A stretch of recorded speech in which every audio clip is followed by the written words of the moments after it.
Bom, então, essa é a nossa aula ao vivo. A gente vai falar aqui de tranquilidade financeira, tá? Quando eu falo desse conceito, o que eu falo para vocês é uma coisa que eu sinto hoje na minha vida.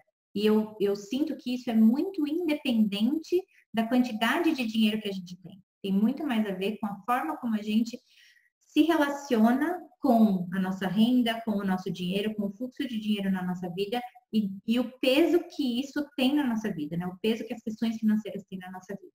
Eu acho que também tem muito a ver com clareza dos nossos objetivos, com a gente poder sonhar e realizar, e a gente ter muita certeza de que se a gente não está ainda na vida que gostaria, que a gente está no caminho. Então, eu acho que a tranquilidade financeira é um conceito que envolve essa sensação, né, de bem-estar, de satisfação com a tua vida da forma como ela é hoje.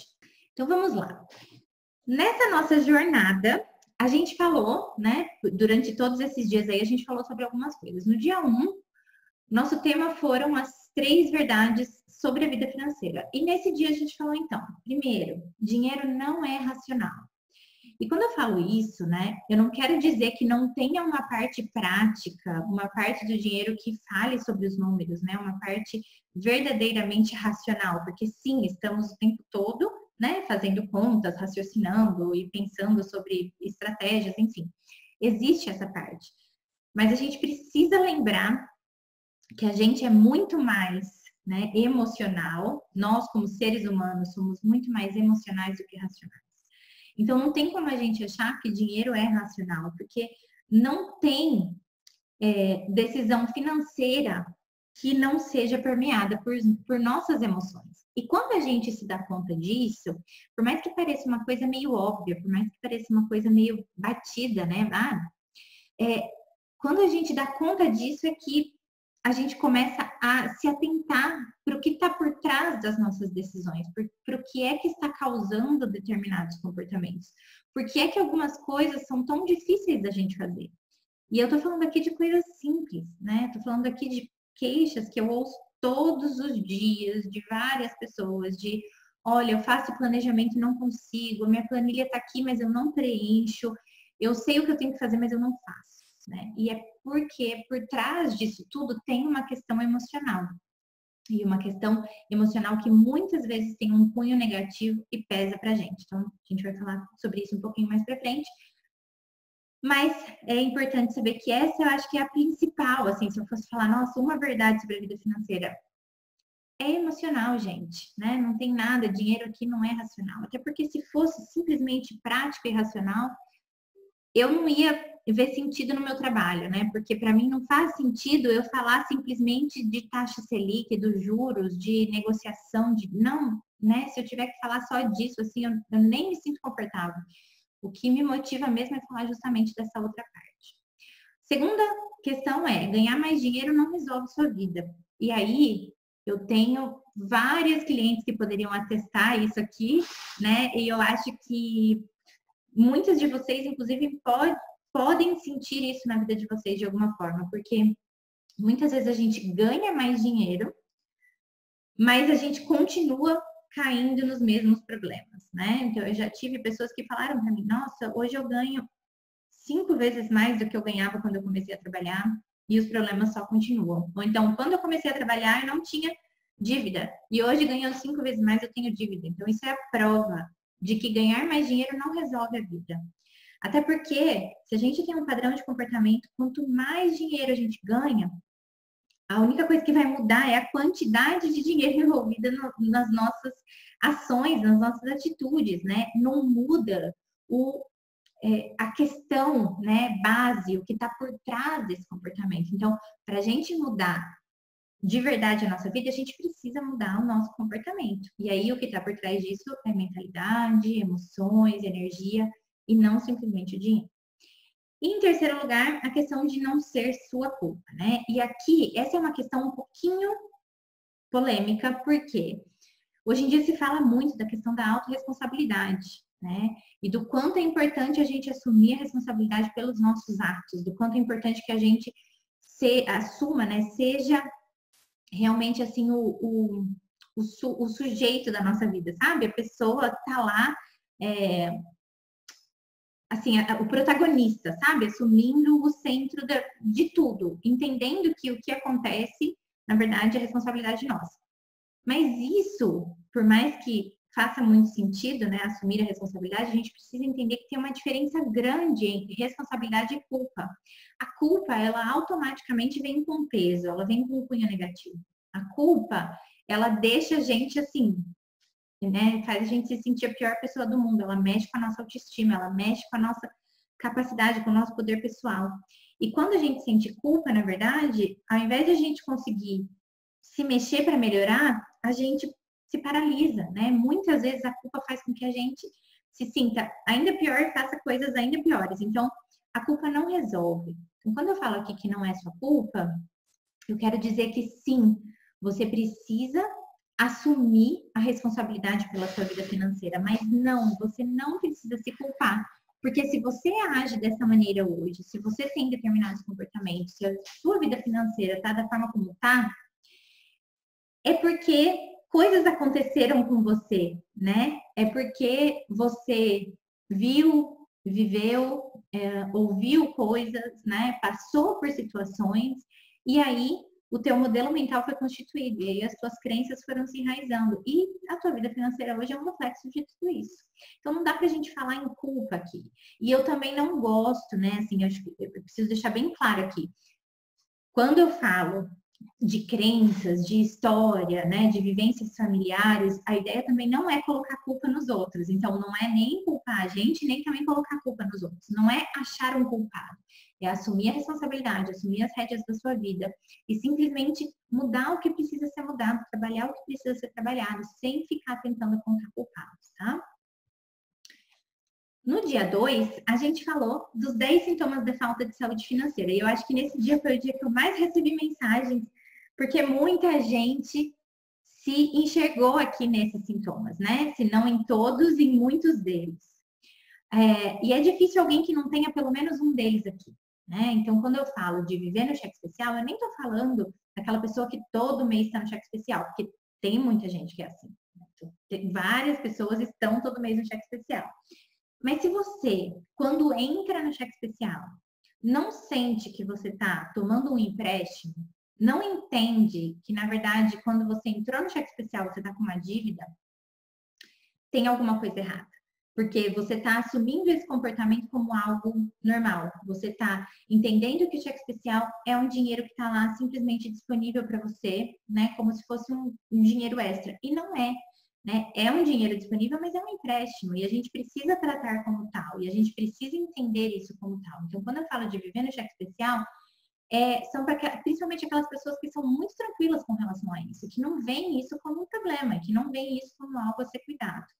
É um padrão mesmo de comportamento, tá?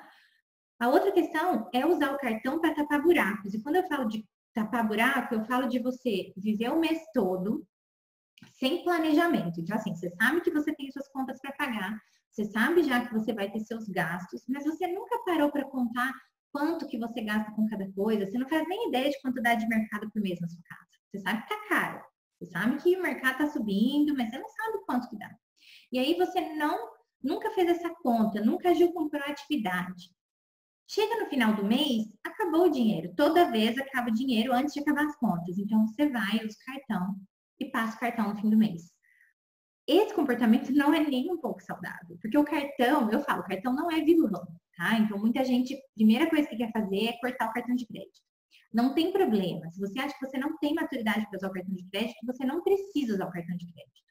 Porém, o cartão pode ser um bom aliado, principalmente para você comprar algumas coisas que não tenham juros e que podem ser parceladas, né? Se você puder fazer isso, se você puder comprar alguma coisa que à vista não tem desconto e que parcelada não tem juros, e puder parcelar, né, em algumas vezes aí, se você tiver um bom controle das suas parcelas, se você souber o que você está fazendo, tiver um bom planejamento, isso é um super aliado, porque enquanto seu dinheiro está lá aplicado rendendo, você está pagando um negócio parcelado sem juros que você nem está sentindo muitas vezes. Então, o cartão ele não pode ser usado para tapar buraco, ele tem que ser usado com proatividade e planejamento. Então, se hoje não é assim, é mais um sinal de que tem coisa aí para ser trabalhada.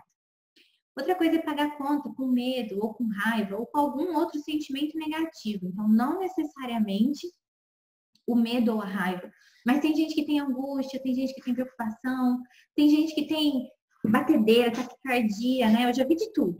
Então, se você tem algum sentimento negativo, sente isso na hora de pagar suas contas, tem alguma coisa errada, porque a hora de pagar a conta é o momento da gente se sentir alegre, o momento da gente se sentir feliz, da gente olhar para o dinheiro que está saindo e pensar, cara, esse dinheiro que está saindo, ele entrou, né? Ele estava na minha vida. Esse serviço aqui que eu estou pagando, eu usufruí. A parcela da minha casa me proporciona essa vida que eu tenho todos os meses. A parcela do meu carro é o que me permite andar de carro. A gasolina que está cara é o que me permite andar de carro. Então, quando a gente paga conta, a gente paga com alegria, com gratidão, com satisfação. Se tem sentimento negativo, tem crença, tem questão para ser trabalhada. Uma outra coisa é não conseguir falar sobre dinheiro. Então, outra coisa que também, muito provavelmente, tem a ver com sentimentos negativos, né? Se você não consegue falar sobre dinheiro hoje, se você não consegue conversar sobre isso, seja com teu parceiro, seja com teus filhos, seja com teus pais, com teus amigos, né? Se alguém perguntar para você, como é que tá isso, dinheiro? E você trava, você fala, caramba, que pergunta é essa, né? Você se sente até pelado, você fala, caramba, o que é isso? Se hoje acontece isso, tem alguma coisa errada, porque dinheiro deveria ser um assunto natural. A gente deveria tratar dinheiro sem tabu nenhum, tá? Então, uma outra forma aí da gente perceber que falta saúde financeira. Quando eu falo saúde financeira, de novo, não estou falando de saldo positivo na conta, não. Estou falando de um conceito muito maior. Se você também não prospera no trabalho, então, ou você é aquela pessoa que, né, trabalha registrado, mas sempre teve aquele mesmo salário, não se sente reconhecida, não se sente valorizada. Ou você é autônoma e as coisas não fluem. Ou você é empreendedora e o negócio não vai para frente, né? Então, se de alguma forma você sente que tem alguma coisa travancando o seu fluxo, isso é um sinal de que tem alguma coisa na tua vida para ser trabalhada. E se o contrário disso acontece? Então, você ganha bem. Tem muita gente que fala isso para mim, eu ganho muito dinheiro, eu sei fazer dinheiro. Dinheiro para mim é fácil, chega fácil na minha vida. Maravilha, porque uma parte do fluxo não está bloqueada, né? Tá correndo bem. Só que o dinheiro não para na sua vida. O dinheiro não se transforma em coisas que te fazem feliz. Pelo contrário, ele vai embora. Se o dinheiro simplesmente vai embora todo mês, se o dinheiro, né, tá aí para você pagar as contas, mas você não sobra para você guardar, para você realizar alguma coisa, para você ter uma reserva de possibilidades, tem coisa errada. Se você também não conhece suas prioridades, ou seja, não sabe o que é importante para você de verdade, se você não sabe o que te faz feliz, se você não sabe o que é seu valor fundamental de vida, sabe? As pessoas, por exemplo, que me conhecem, assim, sabe que eu tenho um valor muito forte de liberdade e de cultura e conhecimento. Eu sei que isso é prioridade para mim. Então, eu não questiono quando eu tenho um curso para pagar, quando eu tenho um livro para comprar, quando eu tenho a escola dos meus filhos para pagar. Eu não questiono quando eu tenho que pagar ou uma viagem ou o aluguel da minha casa, que é algo que me proporciona essa liberdade também, porque eu sei que isso é prioridade para mim. Agora, quando a gente não conhece as nossas prioridades, a gente vira refém. O dinheiro entra e o dinheiro vai determinando o que é que a gente pode fazer da vida. É totalmente diferente de a gente ser dona da vida, né? De a gente estar no comando da nossa vida.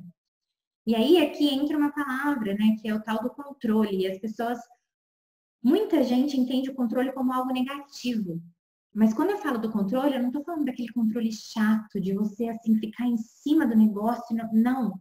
Eu estou falando do controle que te permite o fluxo.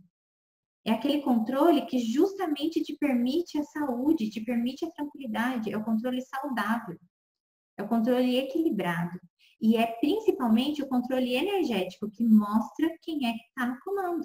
Não pode ser o dinheiro. Não pode ser o dinheiro no comando. Tem que ser você. Então, é muito importante saber as suas prioridades para poder assumir essa posição de protagonista. Outra coisa, né? Outro sinal são aquelas pessoas que não seguem o planejamento. E aí, já atendi muita gente com esse perfil, que acabou descobrindo que o planejamento não dava certo, porque na verdade não era aquilo que eles queriam. Quanta gente não estava seguindo um planejamento totalmente assim, indo com a manada, sabe? Aquela coisa de, não, todo mundo tá comprando um carro, eu também preciso comprar um carro. Todo mundo tá indo pra praia no final do ano, eu também preciso ir pra praia no final do ano. Não, todo mundo tá indo pra Disney, eu preciso ir pra Disney. Aí você vai parar pra pensar, aquilo lá nem faz sentido pra você, né? Você nem tem vontade de ter um carro do ano, você nem tem vontade de ir pra Disney. E aí você tá seguindo um planejamento que, lógico, não vai fazer sentido nenhum. Porque quando a gente está indo atrás de um sonho que não é nosso sonho de verdade, quando a gente não está conectado com coisas que fazem sentido total para a gente, é lógico que nós vamos dar um jeito de desviar disso, de todo jeito. Para a gente seguir um planejamento, a nossa motivação tem que ser muito boa. E a motivação tem que ser realizar aquele sonho, que é um sonho de verdade. Então, se você está juntando para sua casa e você não consegue juntar para sua casa, primeira pergunta que você tem que se fazer é: será que eu quero mesmo uma casa? Será que é isso que eu quero? E aí, a partir do momento que você tiver essa clareza, você vai pôr na balança isso que você quer de verdade, que de repente você vai chegar à conclusão de que é a casa, mas daí você vai ter muito essa certeza, não vai ser só uma coisa, né, que você tá falando da boca para fora, você vai ter essa certeza. E você vai ponderar isso, vai colocar isso na balança em contrapartida com tudo que você faz aí na tua vida, né? Tudo que você decide fazer. Então, tá, se eu quero uma casa, por que eu vou no cinema todo final de semana? Se eu quero uma casa, por que eu vou comer fora 3 vezes por semana, pedir iFood, gastar meu dinheiro com isso? Se na verdade eu estou juntando para casa, né? E aí você começa a ponderar, e é aí que a gente consegue se conectar com o nosso planejamento. Então, se hoje isso não está acontecendo, de novo, tem coisa aí para trabalhar. Uma outra coisa que acontece muito é ter vergonha de receber. Então, tem muita gente, né? A hora que eu falo isso, as pessoas falam: imagina, eu adoro receber. Mas daí a hora que vai ver, né? O chefe chama para dar o pagamento. Aí a pessoa nem olha no olho, assim, olha meio pro lado, esconde o dinheiro dentro da bolsa, não quer nem olhar direito. Ou você é empreendedor ou autônoma e a pessoa fala assim: olha, eu preciso te pagar. Aí você nem estende a mão, você fala: depois você paga, mas já imagina, depois você acerta. E aí o dinheiro querendo vir pra gente, o dinheiro querendo entrar na nossa vida e a gente interrompendo esse fluxo muitas vezes. Então, tem gente que não tem isso, mas tem gente que tem isso muito forte, né? Alguém fala de pagar, alguém fala de valor e a pessoa já retrai o corpo inteiro, assim. Então, a gente precisa prestar atenção nisso também. E se você se incomoda de ver o dinheiro de outras pessoas, isso também é um sinal de que pode ter aí algo para ser trabalhado. Por quê? Porque o julgamento, né? Sempre que a gente julga alguém ou alguma coisa, na verdade aquilo está doendo dentro, né? Se você está se incomodando com o dinheiro de outra pessoa, é porque ou você gostaria de estar naquela situação, naquela posição, ou você não gostaria, você não quer, aquilo te faz mal de alguma forma, você tá, né, por alguma razão você tem repulsa, e aí você precisa olhar justamente para essa questão. Por que é que isso me faz mal? Por que é que isso me incomoda? Por que é que me incomoda ver uma mulher com muito dinheiro? Ou por que é que me incomoda ver uma mulher que não cuida da vida financeira e que o marido cuida de tudo? E aí entender o que essa questão significa para você e aí cuidar dessa questão, porque isso pode de alguma forma estar refletindo na sua vida. Certo? Vamos seguir aqui, mas se alguém tiver alguma dúvida e quiser ir colocando no chat, pode ficar à vontade, tá bom? No dia 3, então, a gente falou um pouquinho do que te puxa para trás. Então, assim, esses são os sintomas, né? Como eu disse. Dia 2, a gente falou dos sintomas. E no dia 3, das causas. Então, por que é que a gente tem, por que é que a gente percebe esses sintomas, esses sinais de alerta na nossa vida?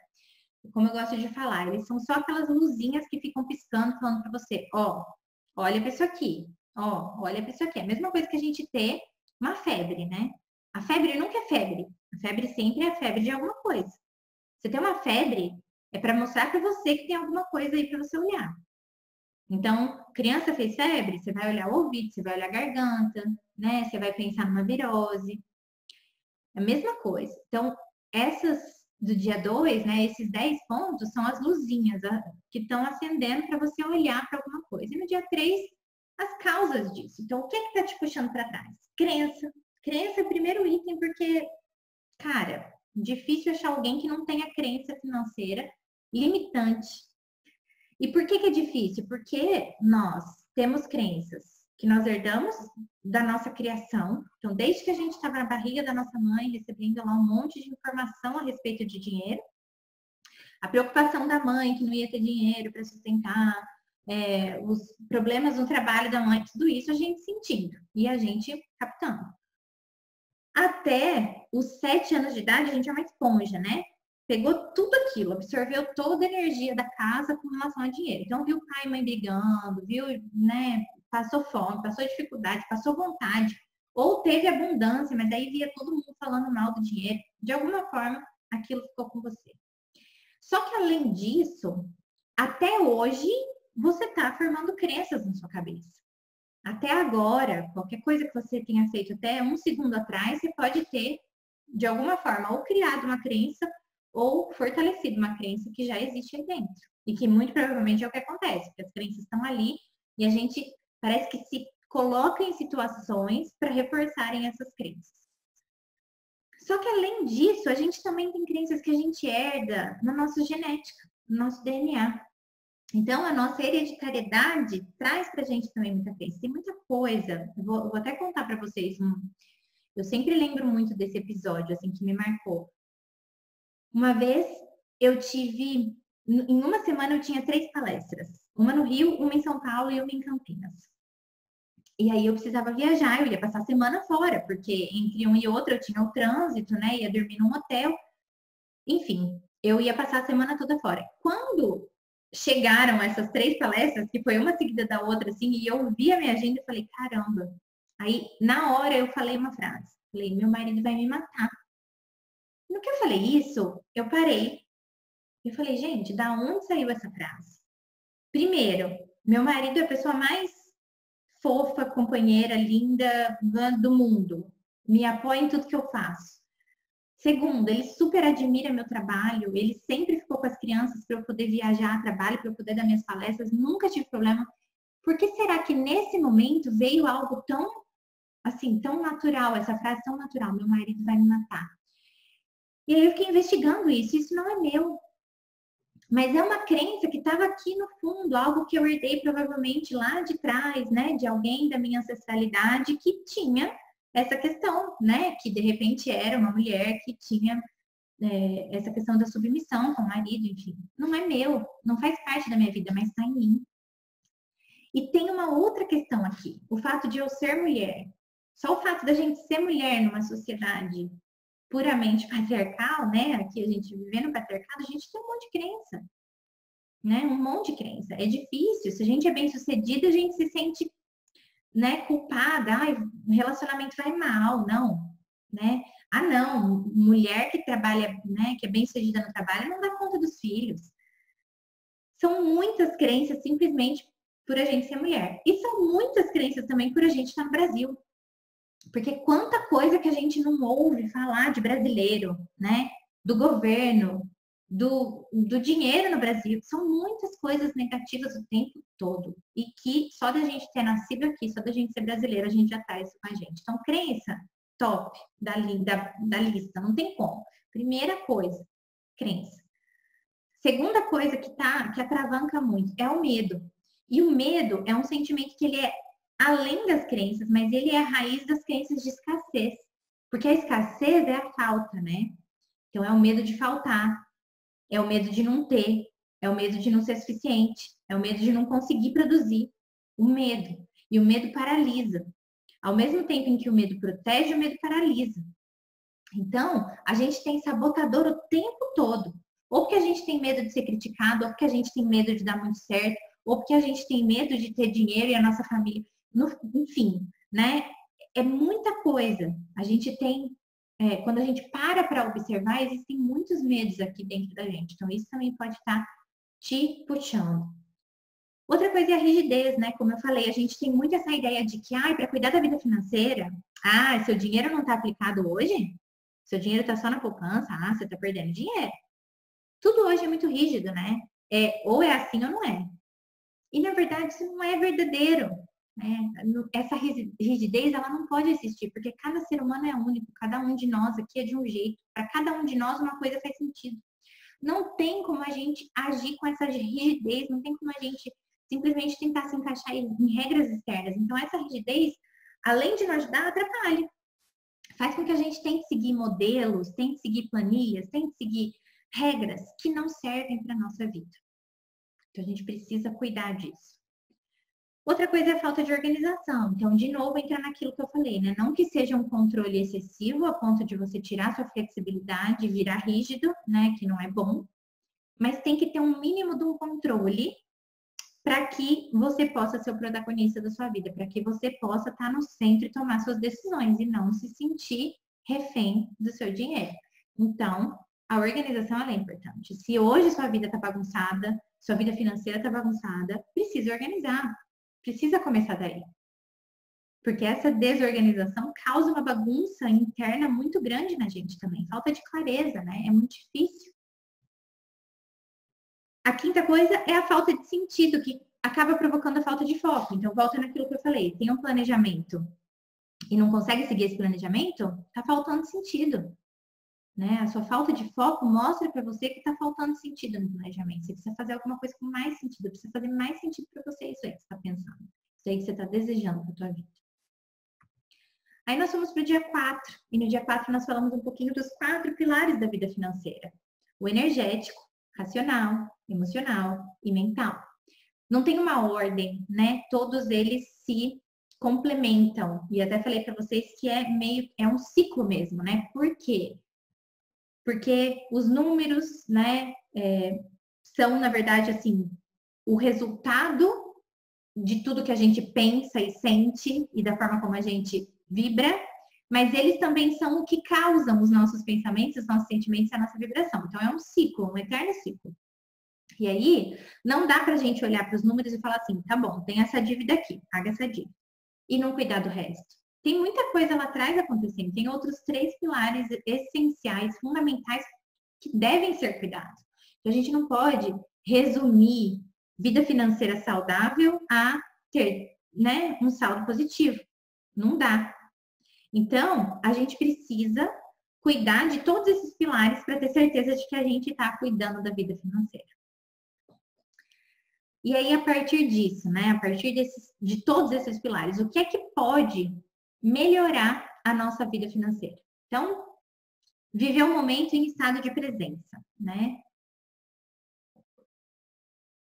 E aí, por que viver um momento em estado de presença? Porque quando a gente está presente na situação, a gente é muito mais capaz de sentir, de perceber o que é que está imperando naquele momento. O que é que está gerando esse sentimento? Da onde está vindo, né? Como esse exemplo que eu dei para vocês, da onde está vindo essa crença, né? O que é que está acontecendo na minha vida? Por que é que eu estou sentindo desse jeito? Por que é que tá me dando dor de estômago de pensar na minha conta? Você está vivendo aquele momento. Outra coisa, quantas vezes a gente não vai comprar? Não vou nem falar de fazer compra no shopping, não. Vou falar de ir no mercado mesmo. Você vai para o mercado com pressa, né? Depois do trabalho, você quer passar correndo, resolver o que você tem que resolver, voltar para casa. Você vai com fome, você vai de TPM, e aí você faz o rapa no mercado, né? Você fez uma compra totalmente emocional. Muitas vezes aquilo não tem nada a ver com o que você estava precisando comprar, com o que você precisava ter na tua casa. Mas você não estava presente para aquilo, né? Você estava vivendo aquela emoção, mas não estava presente naquele momento. Então, a gente precisa praticar o estado de presença. Simplesmente esse mindfulness, né? Estar presente, ajuda muito a gente a melhorar o nosso hábito de comprar por impulso. Então, ajuda muito pessoas que têm esse perfil mais consumista. Simplesmente praticar uma respiração consciente antes de comprar alguma coisa. Outra coisa é repetir diariamente afirmações positivas. Então, quem faz processo comigo sabe que isso é parte do processo, né? Precisa ter aí algumas afirmações positivas em que acredite, que faça sentido e precisa repetir. Porque do mesmo jeito que as crenças elas foram entrando, penetrando na nossa cabeça, a gente consegue fazer isso com coisas positivas também. Mas é um trabalho diário. Então, a gente precisa quebrar o negativo das crenças, sabe? Não é só isso que resolve as crenças, lógico, mas isso ajuda bastante. Estar em contato com a natureza é uma coisa que eu falo para todo mundo. Eu sou muito assim. Se eu estiver me sentindo de alguma forma desconectada da abundância, eu preciso olhar para o céu e ver a estrela, eu preciso pisar na areia, eu preciso entrar no rio ou no mar, eu preciso pisar na grama, eu preciso olhar um formigueiro, eu preciso olhar um pé de amora quando está dando amora, eu preciso ver a abundância. Quando a gente entra em contato com a natureza, não tem como a gente não perceber essa abundância, né? E quando a gente percebe a abundância, eu até falei desse livro aqui esses dias no meu Instagram, que é A Lei da Compensação Divina. Esse livro aqui fala muito disso, né? Da abundância, que a abundância é nosso direito divino. Se o mundo é abundante, o universo todo é abundante, por que a gente não seria?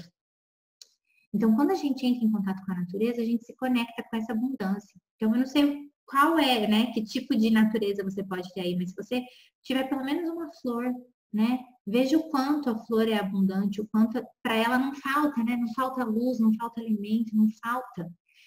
Porque pra gente, a gente vive tanto esse medo da falta, né? Então, é muito importante entrar em contato com a natureza para se reconectar com isso. Deixa eu ver aqui. A Luciana falou que já encomendou o livro. Maravilha. É isso. Esse livro é maravilhoso. Eu falo que se eu tivesse que indicar um livro, leia um livro, leia esse. A Lei da Compensação Divina. Ele realmente muda a nossa perspectiva sobre um monte de coisa.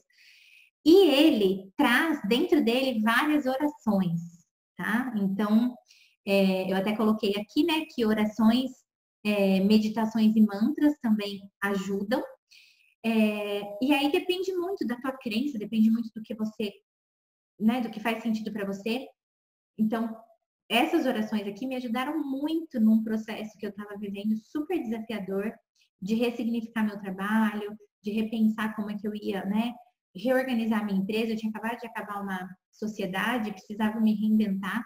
E essas orações me conectaram com essa certeza de que tudo daria certo, sabe? Então, lógico, né? Isso e muito trabalho, e aí as coisas fluíram. Então, é muito importante a gente ter alguma coisa que se agarrar. Então, mantras são muito bons de serem repetidos, meditações diárias, né? Meditações guiadas que te ajudam com essa questão da abundância.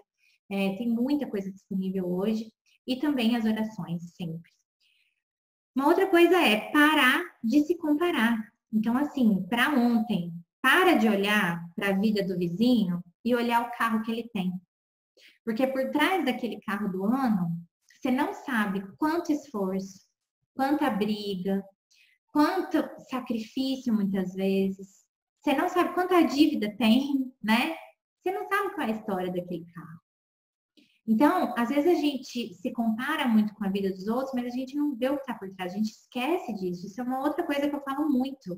Não compare os seus bastidores com o palco dos outros. Então, você aqui na vida real, você está vendo o que está acontecendo, você está vivendo aquilo. Da vida dos outros, você não está. Por mais que você ache que você está vendo tudo da vida do outro, você não está. Você está vendo uma parte, um recorte. Você não sabe o que tem por trás daquilo. Às vezes, a pessoa até tem dinheiro, até comprou o carro sem sacrifício nenhum, foi fácil. Mas, às vezes é uma pessoa que não está nem um pouco realizada. Às vezes é uma pessoa que tem aquele carro, mas aquele carro não significa nada para ela.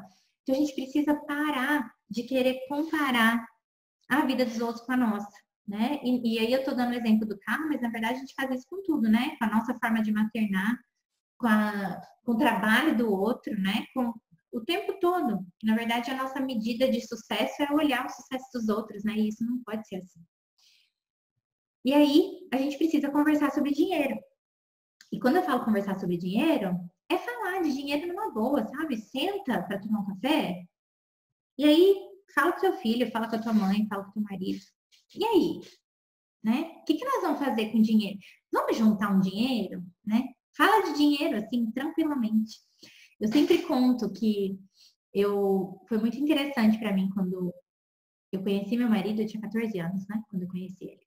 E eu lembro que ele perguntou para mim, o que você vai ser? O que você vai fazer da vida? Eu falei, nossa, não sei, tô pensando em ser professora. Eu falei, e você? Ele falou, eu vou ser rico. E foi tão legal, porque eu lembro que me chocou. Falei, cara, como assim alguém fala de dinheiro assim com a maior naturalidade? Ele vai ser rico? Eu em casa não podia perguntar o preço de nada, não podia falar de nada, nunca soube quanto meus pais ganhavam. E ele simplesmente fala que vai ser rico. Tipo assim, ele não queria. O negócio dele era o dinheiro. E foi com ele, inclusive, foi por incentivo dele que eu li meu primeiro livro de finanças. E ele nem é da área, nada, simplesmente uma pessoa bem resolvida. E foi aí que eu entendi que era muito importante a gente trazer esse assunto para dentro de casa. Porque se a gente não fala do dinheiro em casa, o dinheiro não é bem-vindo, né? Ele não se sente bem-vindo. Então, falem de dinheiro. Falem também dos seus valores. Conheçam os seus valores. Investigue você os seus valores. O que é importante para você? O que faz o seu coração bater mais forte? O que faz sua vida fazer sentido? O que realmente, né, é fundamental na tua vida? Se você tiver que escolher 5 coisas para viver, quais são essas 5 coisas? Então, pense sobre isso, sabe? Faz uma lista, vai afunilando essa lista, chega em 5 coisas que são as coisas fundamentais. E aí, converse sobre isso. Com teus filhos, com teus pais, com teu marido, converse. Por quê? Porque você pode estar vivendo aí o sonho deles. Ou você pode estar perseguindo o seu e não considerando o deles, que pode ser totalmente diferente. Porque cada um tem seus valores, né? Às vezes a gente partilha alguns valores em comum. Às vezes um dos seus valores é família, o valor do seu marido também é família, ok. Mas às vezes não, né? Às vezes o seu, ok, família é família, mas o seu é viagem e o dele é estabilidade. São duas coisas diferentes. Então a gente precisa conhecer os valores até para a gente poder entender por que algumas pessoas agem diferente da gente, né? Por que às vezes uma pessoa é de um jeito e a outra é de outro. Uma é mais controladora, a outra é mais livre, mais solta. Por quê? Isso tem muito a ver com os nossos valores. Sonhar também é muito importante, né? E aí também parece uma coisa muito simples, né? Parece uma coisa básica, parece uma coisa que a gente faz muito facilmente, mas não é verdade. Muitos de nós fomos podados quando crianças, quando sonhávamos com qualquer coisa, e a gente perde a sensibilidade de sonhar, né? Eu vejo meu filho de 8 anos que não tem filtro nenhum ainda, né? Não tem limite nenhum. Então ele fala para mim, mamãe, quando eu crescer eu vou construir uma armadura que ela vai voar, mas que eu também vou conseguir mandar os estímulos do meu cérebro para ela. E aí essa armadura vai ser boa também para pessoas que têm alguma deficiência. Porque daí vai ser só mandar o estímulo e ela vai fazer as coisas. Então, assim, na cabeça dele é tudo muito simples. Ele vai simplesmente construir essa armadura. Não sou eu que vou falar para ele que ele não vai, né? Eu não posso fazer isso com ele, porque foi isso que aconteceu comigo a vida inteira. E é por isso que a gente se vê tão cheio de limitação. O ser humano, né, eu falo, a criança, ela é abundante, né? A criança não vê falta. Então, se a gente hoje tem falta, é porque isso foi embutido na gente, pela vida, pelas circunstâncias, pelo país em que a gente vive, como eu disse, né? Não tem como a gente não falar de falta vivendo no Brasil. Mas a gente precisa tomar cuidado para não passar isso para frente, sabe? Tomar cuidado para a gente cuidar isso na gente também. Então, sonha. Qual que é teu sonho? Não interessa se você vai realizar ou não, né? Vou até falar meu sonho aqui para vocês. Meu sonho, acho que meu sonho master, materialmente falando, é passar uma semana nas Maldivas, num hotel que é abaixo d'água. Né? O hotel ele é embaixo d'água, então a parede você vive num aquário, na verdade, né? As paredes todas de vidro, o teto de vidro, você vê o fundo do mar o tempo todo. Custa 20 mil reais a diária desse hotel. E o meu sonho, assim, o dia que tiver vida ganha, tudo resolvido, é para lá que eu vou. Agora, eu vou ficar pensando, nossa, 20 mil reais no hotel, eu não vou pagar 20 mil reais a diária do hotel. Ué, se eu tiver muito dinheiro, eu vou. Aliás, quando eu tiver muito dinheiro, eu vou. Então, a gente não pode se colocar filtro nessa hora, tá? Então, a ideia é ver se você realmente pode sonhar, consegue sonhar, pode exercitar isso, tá? Exercitar a gratidão também é muito importante. Então, isso é uma coisa que eu sei que muita gente já faz, né? às vezes até de uma forma mais voltada para a religião, então às vezes até por conta da religião tem mais o costume, a religião que eu falo, a espiritualidade, tá, no geral, mas tem mais o costume de exercitar gratidão, mas isso tem que ser independente de qualquer coisa, sabe? A gente tem que acordar e se sentir grato, a gente tem que pagar conta e se sentir grato, a gente tem que dormir e se sentir grato, porque, né, coisas acontecem, a vida acontece. Eu mesma escrevi, acho que ontem, falando desse ano de 2020, né? Tem sido o ano mais intenso da minha vida, com certeza o mais desafiador de todos até agora. E ainda assim eu tenho motivos para agradecer, né? Então a gente precisa sempre ter esse olhar, sabe? Sempre olhar para isso, sempre olhar para o que é que a gente pode agradecer. Isso conecta a gente com uma vibração muito boa, então a gente está cuidando daquele pilar energético da nossa vida financeira. E lógico, né? Cuidar de você e da sua autoestima, porque o dinheiro, ele tem muito, muito a ver com o teu alto valor. Então, se você tem crenças aí relacionadas ao teu valor pessoal, se você tem crenças relacionadas à tua capacidade, ao quanto você é ou não é suficiente, ao quanto você é ou não é boa em alguma coisa, é lógico que o dinheiro vai refletir essa realidade, né? É lógico que o teu resultado não vai ser maravilhoso. Então, se você não tiver hoje, né, com tudo fluindo bem, pare e olha para você também. O que é que você está precisando fazer para cuidar de você? O que é que você poderia fazer hoje para se sentir melhor consigo mesmo?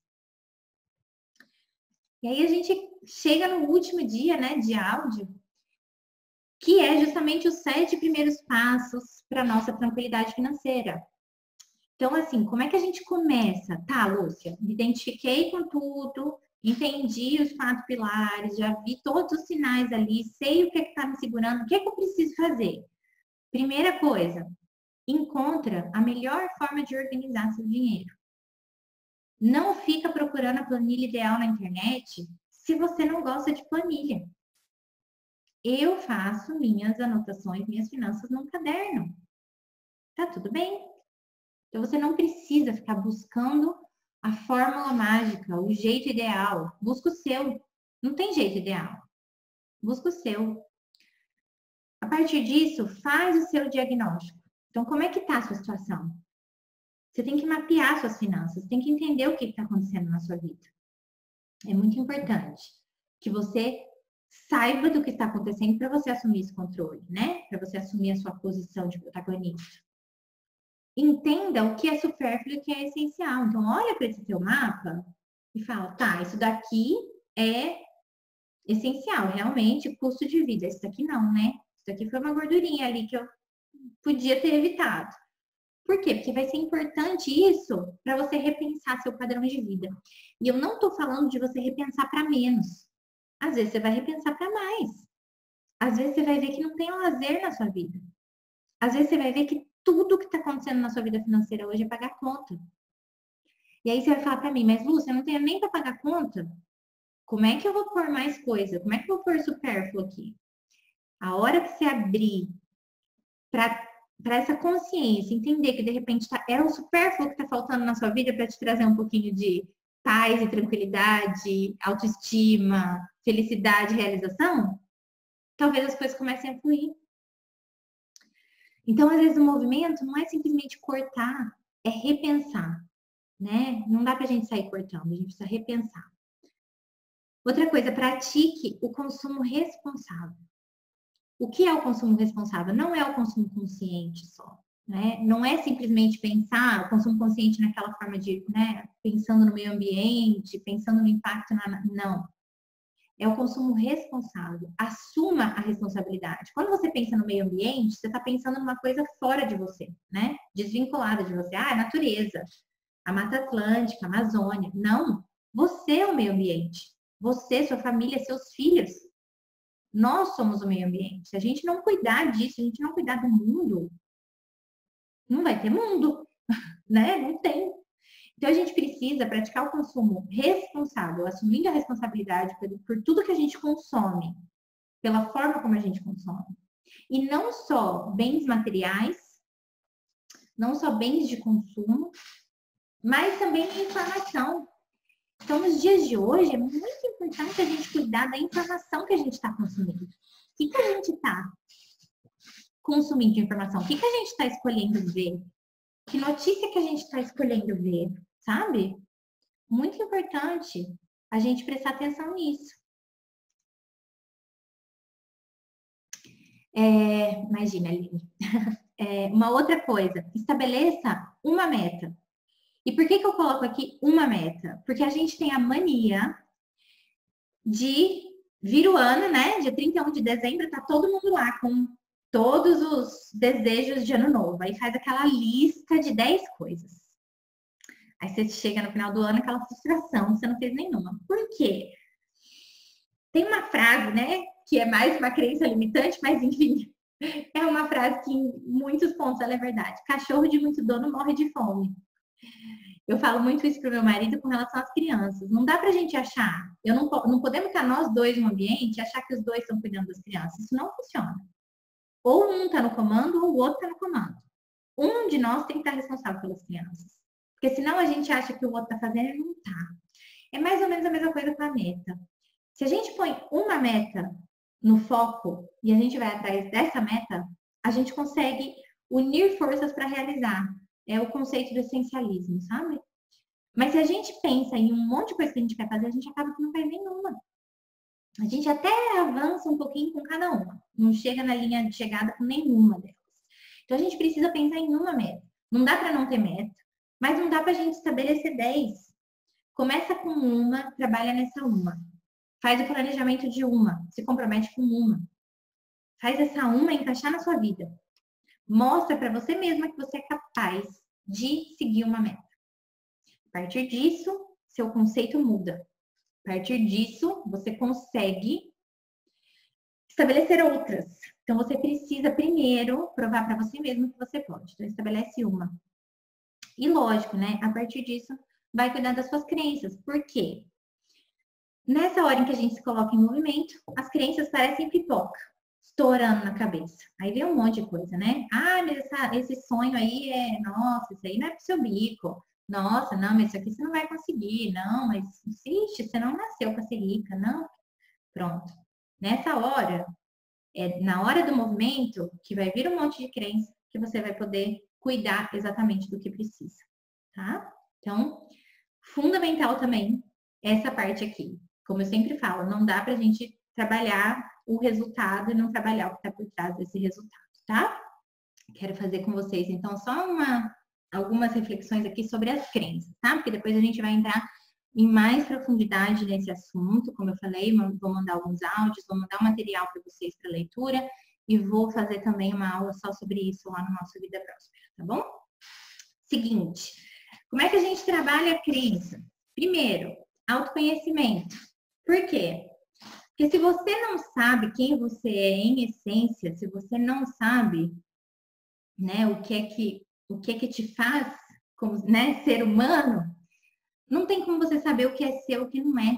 Não tem como você saber, né, o quanto essas crenças estão realmente impactando você, né? Você não difere, sabe o que é crença e o que não é. Então, isso é muito importante. Isso eu falo muito, tá, gente? Quem já fez curso meu aqui sabe. Não é simplesmente um programa para lidar com dinheiro. É um processo de autoconhecimento. A gente faz esse mergulho, não tem como não fazer. A gente precisa fazer isso. Então, começa na gente, né? Começa olhando para dentro, começa na gente, não tem como ser diferente, tá? Então, a gente tem, primeiro passo para cuidar disso é autoconhecimento. Ai, nunca fiz nada de autoconhecimento. Precisa olhar para você, precisa se perceber, é isso que vai te ajudar. Ai, sempre fiz muita coisa de autoconhecimento, mas ainda não consigo identificar minhas crenças. Ok, pode ser simplesmente uma questão de bloqueio, pode ser uma questão de você não estar conseguindo visualizar quais seriam as crenças, e aí existem formas da gente desbloquear isso. A outra questão é a consciência. Então, o que eu falo? Consciência é o primeiro passo da mudança. Não tem como ninguém mudar de vida se não tiver consciente do que está acontecendo. Então, cada pessoa que está aqui, ó, nós estamos aqui agora em 24 pessoas, são 24 pessoas conscientes da necessidade de fazer algum tipo de mudança na vida. Conscientes da necessidade de buscar algo de diferente. Então, não tem como, né? A consciência, ela é o primeiro passo. Então, ela vem junto com o autoconhecimento e ela vem junto com a responsabilidade também, com a autorresponsabilidade.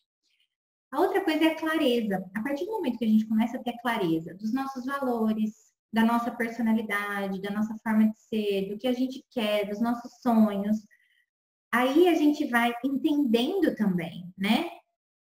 Como essas crenças estão trabalhando, como essas crenças estão imperando na nossa vida.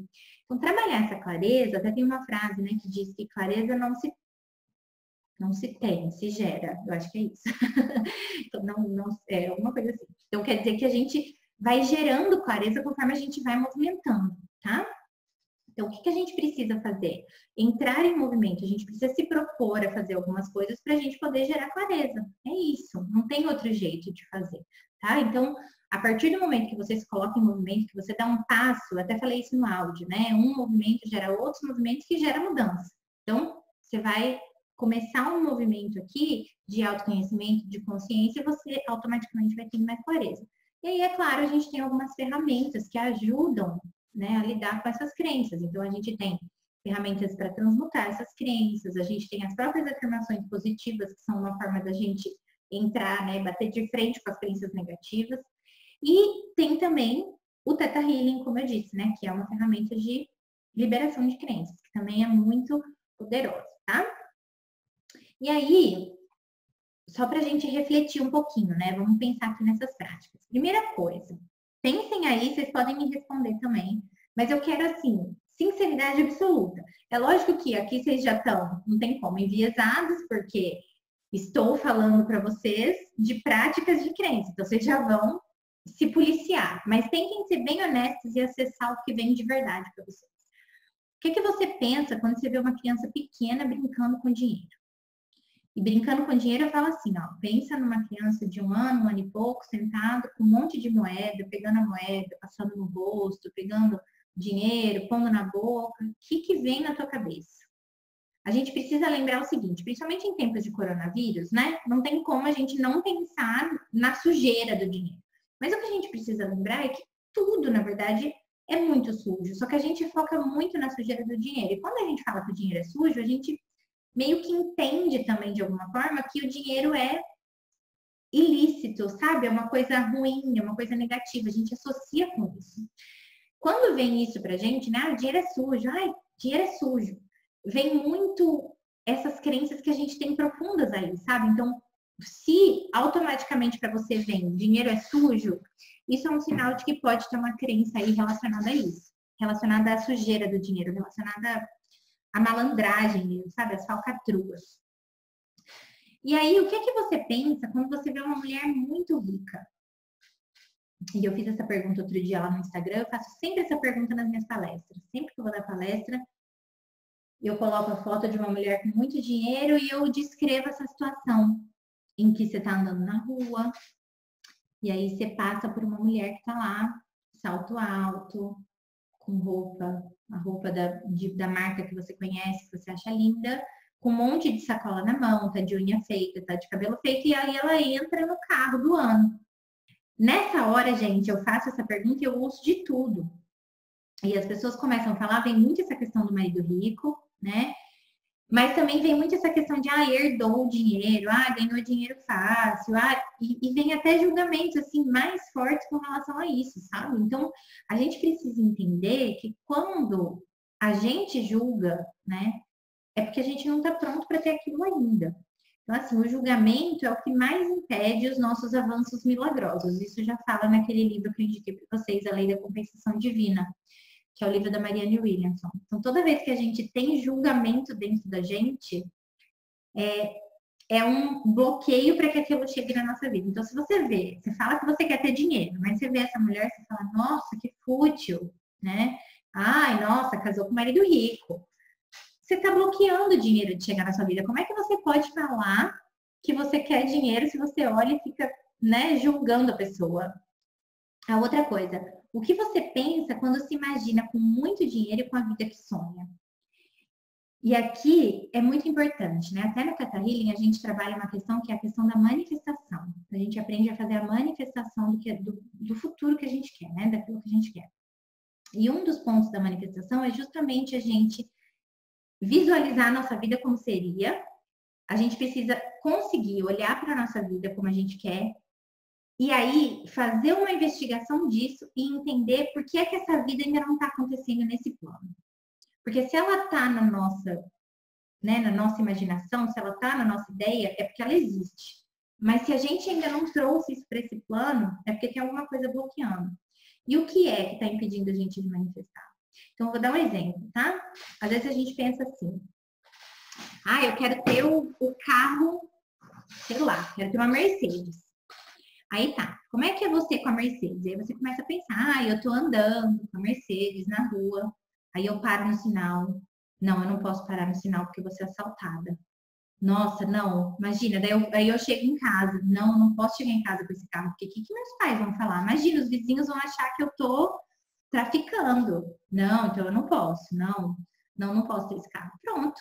É lógico que você não vai manifestar esse carro na sua vida. Você tá cheio de crença com relação ao dinheiro, né? Então, se você não consegue pensar, ou se quando você pensa tiver coisas negativas, isso daqui é um forte indicativo de que você tem crenças para serem trabalhadas, tá? Então, assim, se você estiver feliz, animada, né? Assim, não vejo a hora, legal. Mas se você tiver qualquer coisa negativa quando você pensa nisso, tem coisa para ser trabalhada aí, porque tem bloqueio, tá? Então, a vida que você quer, a vida que você tem hoje, né? E a vida que você quer, elas só estão separadas pelos seus bloqueios, é só isso. Só isso que está separando. Então, a gente precisa cuidar disso.